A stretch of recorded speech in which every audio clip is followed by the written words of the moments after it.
Muito bem, olá você que está me assistindo, seja muito bem-vindo a mais um dos nossos vídeos. Esse vídeo é para nós inaugurarmos uma nova playlist aqui do canal que vai tratar sobre a álgebra linear. Tá? Então, essa é uma playlist que eu já venho elaborando há bastante tempo, pensando nela há bastante tempo, tentando estruturar ela já há algum tempo. E finalmente esse vídeo então é para dar o pontapé inicial para essa playlist. Né? Bom, a álgebra linear, só contando um pouquinho, brevemente, assim, a história da álgebra linear, a gente não sabe exatamente uma data em que ela teve início, né? Por quê? Porque tem-se registros históricos de períodos antes de Cristo, de povos que já resolviam sistemas lineares, né? Então, os chineses, por exemplo, têm registro de sistema linear na China, sendo resolvido há 2.400 anos atrás, né?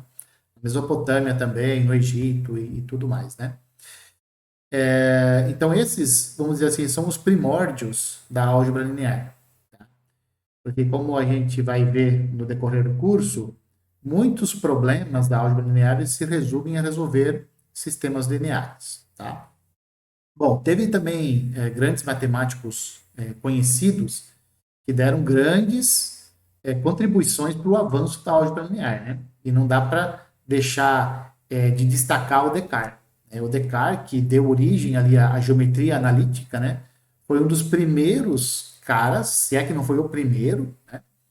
a considerar álgebra para resolver problemas geométricos. Né? Então, por isso que a gente chama de álgebra, chama de geometria analítica. Né? Então, você resolve problemas geométricos analiticamente, ou seja, fazendo pontinhas e não mais fazendo argumentações baseadas lá nos axiomas de Euclides. Tá? Muito bem. Depois, outros grandes matemáticos que também deram contribuição para que fosse desenvolvida a álgebra linear moderna que se conhece hoje foram o Gauss, por exemplo, né, que inclusive o sistema de resolução de sistemas lineares proposto pelo Gauss, ele é ensinado até hoje, é um dos melhores, né, que chama-se eliminação gaussiana, inclusive, né. Esse método, alguns chamam de método do escalonamento, né, ele é um excelente método para você resolver sistemas lineares. Né? Então, se for possível, a gente vai ver esse método aqui também. Né? Embora esse não seja o enfoque principal dessa playlist, mas em algum momento a gente vai ter que chegar lá. Né? Enfim, depois, um outro matemático chamado Sylvester, ele deu as contribuições dele que ele considerou os determinantes para resolver sistemas lineares. E tanto ele quanto o Kramer, né? Tanto é que hoje se tem o método de Kramer para resolver sistemas lineares, né? Usando determinantes, inclusive. Né? Então, esses caras, eles deram grandes contribuições, né? Quem, de fato, pegou a álgebra linear e estruturou ela de forma axiomática foi um italiano chamado Giuseppe Peano, por volta de 1890, mais ou menos por ali, tá? Então, ele foi que definiu o principal, melhor assim, o ambiente da álgebra linear, que são os espaços vetoriais, que é o que a gente vai falar agora, né? Que a gente vai falar nesse vídeo. Antes dele, 50 anos antes do Peano, teve um matemático chamado Grassmann. Ele foi um dos primeiros a considerar os espaços vetoriais, ele não chamou assim, tá? Mas ele foi um dos primeiros, se não foi o primeiro, a usar a noção de vetor que o Descartes usou lá na geometria analítica. O Grassmann ele utilizou o vetor de forma bem geral e não necessariamente a noção, ele não tinha necessariamente a noção geométrica, embora ele estivesse resolvendo problemas geométricos, né, mas ele usou a noção de vetor de forma bastante abstrata. Isso por volta de 1850, mais ou menos. Depois, 40 anos depois, o Peano foi lá e ele estruturou e definiu de forma precisa, então, o que são os espaços vetoriais. Para quem é da matemática, sabe que o Peano também estruturou os números naturais. Ele deu uma axiomatização para os números naturais. E ele também axiomatizou os espaços vetoriais. Tá certo? Muito bem. Então vamos dar início, então, depois desse primeiro momento de 5 minutos de história, bem resumido aqui. Vamos então para o início do vídeo. Eu vou pedir para você se inscrever no canal, né, compartilhar esse vídeo e, se puder, vira membro, que isso nos ajuda bastante. Tá? Muito bem. Então, o título do vídeo, ele é assim, definição de espaço vetorial. Né? Então, a gente vai dar a definição de espaço vetorial e depois, no final, a gente vai dizer por que é que todas as propriedades pedidas são necessárias. E, como nós vamos ver, um espaço vetorial, ele pede 8 propriedades, tá? Que tem que ser satisfeitas para que um determinado conjunto seja um espaço vetorial. Então, a gente vai tentar justificar para vocês por que é que são 8. Por que é que a gente precisa dessas 8 e por que que a gente não pode pegar menos. Tá certo? Então, vamos lá. Então, o que vem a ser um espaço vetorial sobre um corpo? Né? Sempre que eu falar em corpo, eu vou falar em corpo aqui, nessa playlist, porque ele é o mais geral possível. Tá? Se você não sabe o que é um corpo, ou se você não quer considerar corpos, você faz o seguinte, pensa como racionais, reais ou complexos. Tá? Esses são os 3 corpos mais conhecidos, né? Eles são tratados, inclusive, no ensino médio. Tá? Não sei se os complexos ainda são, né? Mas esses 3 aqui, em geral, eles são considerados já no ensino médio. Tá? Tem também aqui no nosso canal, tem vídeos a respeito de corpos, né? Mas você não vai perder muita coisa se você considerar só esses 3 corpos aqui. Racionais, reais ou complexos. Tá? Então, um espaço vetorial sobre um corpo é um conjunto não vazio que está munido com 2 operações. Uma que a gente chama de operação interna e outra que a gente chama de operação externa. E isso já vai ficar claro por que ela é chamada de interna. Então, qual é a operação interna? A operação interna a gente chama de adição. E a gente denota ela por essa cruz aqui. Em geral, a gente utiliza essa cruz. Tá? E ela faz o seguinte, ela pega quaisquer 2 elementos do conjunto V, né? Ela pega 2 elementos e transforma eles em um novo elemento que continua caindo dentro do V. Os elementos que estão em V são chamados de vetores, tá? É o nome que se dá para eles. Então, essa operação de adição, ela transforma 2 vetores em um novo vetor. Por isso que ela é chamada de interna. Ela está definida sobre o conjunto que você quer que seja um espaço vetorial, certo? Esse é o motivo dela se chamar interna. Além disso, tem que estar definido também uma operação que a gente chama de multiplicação por escalar. Essa é a operação que eu chamei de externa aqui em cima. E o que é que ela faz? Ela transforma um elemento do corpo e um vetor em um novo vetor. Tá? Os elementos do corpo são chamados de escalares. E é por isso que chama-se multiplicação por escalar. Tá? Então, a multiplicação por escalar transforma um escalar e um vetor em um novo vetor, que a gente vai chamar aqui de alfa.v. Esse alfa.v, o ponto, em geral, a gente ignora o ponto e a gente escreve simplesmente como alfa-v. Aqui não, na operação interna de adição, a gente coloca essa cruzinha aqui no meio. Tá? Além dessas 2 operações, agora sim, essas 2 operações, tanto a operação interna quanto a operação externa, as 2 juntas, tem que satisfazer 8 propriedades. A adição tem que satisfazer 4 e a multiplicação por escalar tem que satisfazer outras 4 propriedades. Algumas observações aqui. A operação interna é chamada de adição. O resultado de uma adição a gente chama de soma. A operação, ponto, aqui, a gente chama ela de multiplicação por escalar. O resultado da operação é o que nós chamamos, então, de produto por escalar. Tá? Então, tem distinção aqui entre adição e soma, multiplicação e produto. Embora a adição e soma a gente use como sinônimos, né? Não são sinônimos. Tá? Uma coisa é a operação, outra coisa é o resultado. Tá? E a multiplicação por escalar é a mesma coisa. Em geral, muitas vezes vocês vão ouvir falar em produto por escalar. Inclusive, eu vou falar assim. Né? Então, considere a operação produto por escalar. Está errado falar isso. O correto é considere a operação de multiplicação por escalar. Tá? E quais são as 8 propriedades que tem que ser satisfeita tem que ser satisfeitas para quaisquer três vetores e para quaisquer dois escalares. Então vamos lá. A primeira coisa que a adição tem que satisfazer é a associatividade, ou seja, eu posso trocar o parênteses. Quando eu tenho três vetores para serem somados, eu posso somar, por exemplo, o V e W. Posso somar primeiro o V com W, isso vai me dar um novo vetor, e isso eu posso somar com o vetor U. Mas você fala assim, mas eu podia ter somado o vetor U com o vetor V primeiro, isso vai me dar um novo vetor, e depois eu somo isso com o W. Então, a princípio, isso pode dar resultados distintos. Essa ordem de soma e essa ordem de soma aqui, elas podem, a princípio, podem ser distintas. Para ser um espaço vetorial, não. Para ser um espaço vetorial, isso tem que dar o mesmo resultado, tá? Essa é uma propriedade extremamente importante de você pedir, tá? E aqui já começam as explicações, já começam as justificativas, tá? Por que essa operação aqui ela é extremamente importante? Porque nós, seres humanos, nós não conseguimos fazer contas com três elementos ao mesmo tempo. Nós conseguimos isso é uma característica nossa. Inclusive, computadores são a mesma coisa. Nós conseguimos operar dois elementos.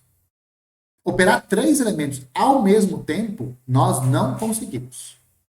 Nosso cérebro não tem essa capacidade. Tá? Então, por exemplo, 67 mais 82 mais 194, o que você vai fazer? Você vai somar primeiro dois elementos, isso vai te dar um resultado, e aí você vai somar com o terceiro elemento. Tá? Nós fizemos isso inconscientemente. Aí você fala assim, mas eu posso colocar um número embaixo do outro e fazer a soma coluna a coluna, por exemplo, quando você está somando números. Sim, mas quando você vai somar as colunas, você vai somar dois, vai pegar o resultado, vai somar com o outro e assim por diante. Você não consegue. Pode tentar. Três ao mesmo tempo você não consegue. Então, por isso que a gente precisa dessa operação aqui. E não vai poder, a gente considera que não vai importar quais vetores você vai somar primeiro. V com W, depois com U, ou U com V e depois somar esse resultado com W. A outra coisa também que a gente vai pedir é a comutatividade da adição. Essa também é uma propriedade bastante interessante, porque aqui está dizendo a ordem dos somandos não altera o resultado. A ordem dos somandos não altera a soma. Né? Então, a gente vai pedir aqui que U mais V seja igual a V mais U. Essa é uma propriedade interessante da adição, porque ela permite que você possa trocar os vetores de lugar sem grandes preocupações na adição. Tá? Na adição. Outra coisa também que a gente precisa é de um elemento neutro. Ou seja, a gente precisa de um vetor que, somado com qualquer outro vetor, dê o próprio vetor. Ele chama-se elemento neutro porque ele não altera a adição. Neutro no sentido, ele não fede e não cheira, ele não faz nada. E essa é uma característica interessante desse vetor que a gente chama de vetor nulo. Tá? Qual é a característica importante dele? É justamente ele ser neutro. Aí você fala assim, mas por que eu preciso de um cara que é neutro? Já que ele não fede e não cheira, por que eu preciso dele? Né? Eu preciso dele porque eu preciso da noção de vetor inverso. Vetor inverso ou oposto da adição. E o que é que fala essa propriedade? Ela fala o seguinte, para todo vetor, vetor que eu chamei aqui de U, eu consigo um novo vetor dentro do espaço, que eu chamei de menos U. De modo que a soma dos dois dê o elemento neutro. Né? Então, essas duas propriedades aqui, elas estão entrelaçadas. Elas estão tão fortemente conectadas que, em grande parte das estruturas algébricas que a gente conhece, a gente perde essas duas propriedades aqui. Pelo menos para uma das operações internas. Tá? Para quem é da matemática e já fez teoria de anéis, por exemplo, vai perceber que lá em anéis também tem uma adição que satisfaz as quatro propriedades. Tá? Para a adição. Certo? Muito bem. Então, essas propriedades aqui, elas vão nos permitir fazer contas, fazer cálculos que não poderiam ser feitos se a gente não tivesse essas propriedades aqui. Tá? Agora vem as propriedades da multiplicação por escalar. Então, vamos lá. A primeira coisa é a associatividade da multiplicação por escalar em relação aos vetores. Tá? Isso. Escalares e vetores. Então, vamos lá. Se eu tiver dois escalares alfa e beta, e se eu tiver um vetor, olha aqui de U, eu posso fazer as seguintes contas. Primeiro, eu posso multiplicar o beta pelo U, isso vai me dar um vetor, né, porque a multiplicação por escalar está definida assim. Cada escalar e cada vetor, quando eu os multiplico, ele vai me dar origem a um novo vetor. Tendo esse vetor e tendo um novo escalar, o alfa, um outro escalar, né? Eu posso multiplicar o alfa por esse vetor que eu acabei de calcular aqui. Isso vai me dar um resultado. Guarde esse resultado. Outra coisa que você poderia fazer também. Você poderia ter pego primeiro os dois escalares e ter os multiplicado. Você está no corpo tem multiplicação. Né? Nos racionais reais e complexos, você tem isso. Você tem uma multiplicação lá dentro. Então, você podia primeiro multiplicar os escalares, isso vai te dar um novo escalar, e aí pegar esse cara e multiplicar pelo vetor 1. E você obteria um novo resultado. Sabe aquele resultado que eu pedi para você guardar? Então, aquele resultado que eu pedi para você guardar, esse lado esquerdo aqui, tem que ser igual ao lado direito. Para termos um espaço vetorial, tem que acontecer isso daqui. Tá? Outra coisa, elemento neutro da multiplicação. O elemento neutro da multiplicação do corpo multiplicado por qualquer vetor, tem que dar o próprio vetor. Por que a gente pede isso? Ora, 1 vezes qualquer coisa, a vida inteira deu o quê? Qualquer coisa. Né? Então, 1 vezes um objeto sempre deu o próprio objeto. Ora, se a vida inteira nossa foi assim, é porque isso tem a sua importância. Em algum momento isso vai ser importante, isso foi importante para os matemáticos, né, para que eles conseguissem, então, resultados, propriedades e assim por diante dos negócios lá que eles estavam estudando. Aqui não é diferente. Aqui a gente também pede isso. Então, o elemento neutro da multiplicação por escalar é o elemento neutro do corpo. Então, o elemento neutro multiplicativo do corpo, operado com qualquer vetor, dá o próprio vetor. Depois também temos a distributividade da multiplicação por escalar em relação à adição de vetores. E aqui a situação ela é um pouquinho diferente dessa daqui. Aqui, na primeira propriedade aqui, ó, a N1, nós tínhamos 2 escalares e um vetor. Agora nós temos 2 vetores e um escalar.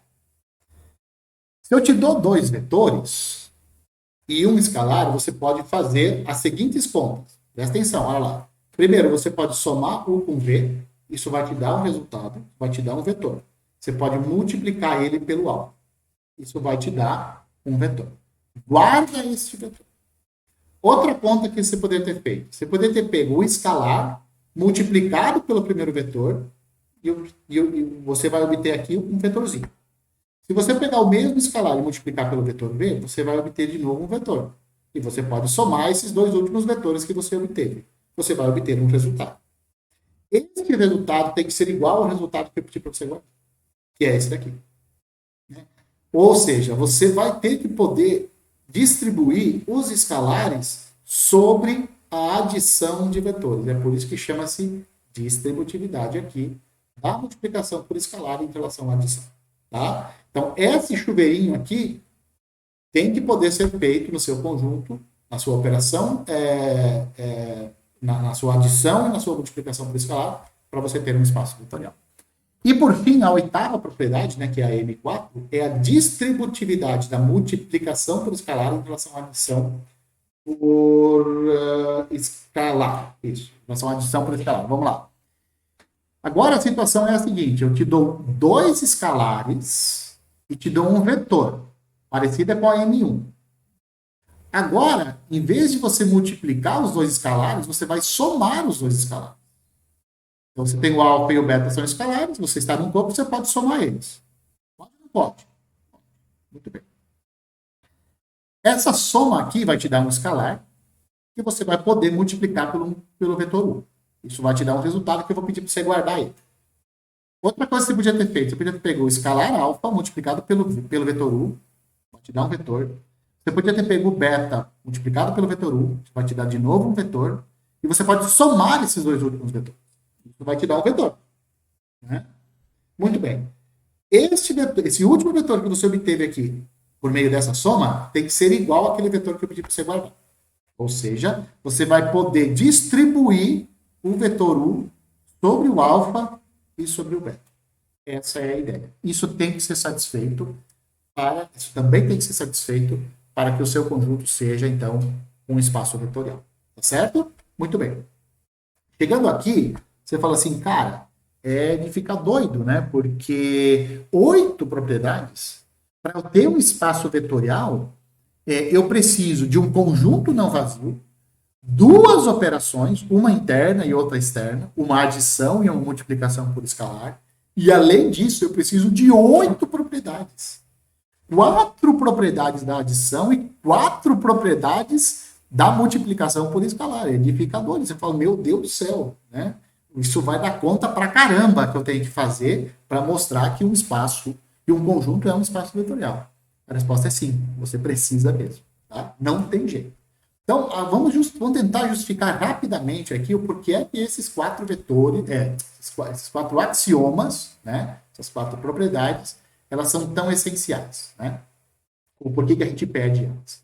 A gente pede elas para que o espaço vetorial ele tenha uma estrutura algébrica adequada, para que ela tenha uma interpretação geométrica adequada e para que ela tenha aplicações práticas adequadas. Né? Então, para nós termos tudo isso, estrutura algébrica, interpretação geométrica e aplicações, a gente precisa das 8 propriedades. Então vamos justificar as primeiras 4. As primeiras 4 propriedades, que são as propriedades da adição, é para dizer o seguinte, olha, o seu conjunto V com a adição é um grupo abeliano. O que é um grupo abeliano? É uma estrutura algébrica que tem uma operação binária, uma operação interna, que é associativa, comutativa, que tem elemento neutro, e tem oposto ou inverso aditivo. Isso que a gente chama na matemática de grupo abeliano. E essas 4 propriedades aqui, ó, você pode perceber que elas são satisfeitas por grande parte das estruturas algébricas que a gente conhece, que inclusive a gente vê lá no ensino fundamental e no ensino médio. Então, inteiros, reais, racionais, complexos, matrizes, o que mais? Polinômios, todas essas operações, todas essas estruturas algébricas têm definido uma adição que satisfaz essas 4 propriedades. Então, elas foram historicamente importantes para a matemática. Historicamente, elas foram importantes para a matemática. E aí, lá em 1890, por volta de 1890, o Cardano falou, então vamos pedir essas 4 propriedades. Né? A maioria das coisas que a gente conhece satisfazem essas 4 propriedades aqui. A maioria das adições da época satisfaziam essas 4 propriedades. E ele falou, então vamos adotar elas. Não vamos estar pedindo grandes coisas além daquilo que a gente já está acostumado a pedir ou a ter nas operações de adição que se conhecia na época. Essas outras 4 propriedades aqui, elas têm outro propósito.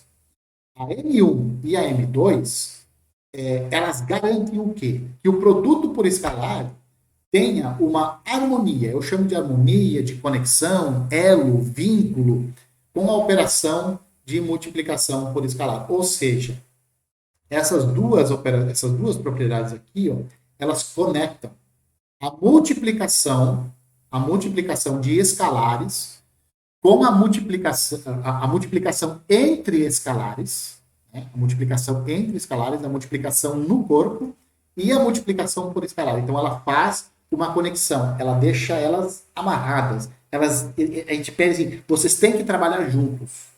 A multiplicação por escalar, a multiplicação entre escalares, tem que ter vínculo, tem que estar conectada com a multiplicação por escalar. Se tiver desvinculado, você não consegue fazer contas. Você não consegue fazer contas usando as duas estruturas ao mesmo tempo. A estrutura multiplicativa dos escalares e a multiplicação de escalar por vetor. Se você não pede esta propriedade aqui e essa daqui, você não tem um vínculo e você não consegue fazer contas usando essas duas estruturas ao mesmo tempo.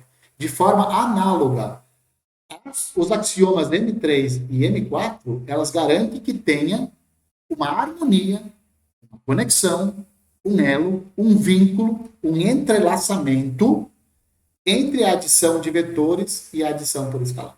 Né? Então, essas duas propriedades aqui fazem isso.